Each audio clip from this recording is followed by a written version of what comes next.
नमस्कार मित्रांनो, आजचा व्हिडिओ खूप महत्त्वदायक आहे सरकी पिकासाठी।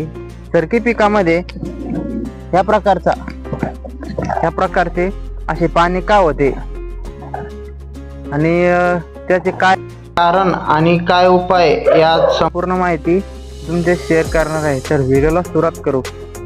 मित्रांनो, सरकी पिकामध्ये कारण काय आहे की सततचा पाऊस असणे, जमिनीमध्ये फॉस्फरसची कमतरता होणे किंवा कीटकांचा प्रादुर्भाव होणे।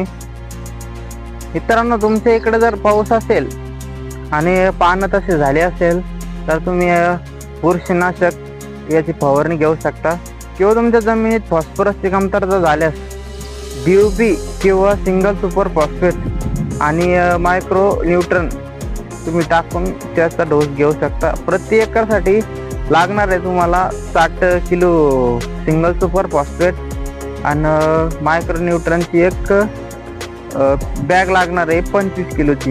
मित्रांनो, तुम्ही मिक्स करून टाकू शकता। मित्रांनो, असेच नवीन व्हिडिओ पाहण्यासाठी तुम्ही माझ्या चॅनलला सबस्क्राईब करा, व्हिडिओला शेअर करा। धन्यवाद मित्रांनो।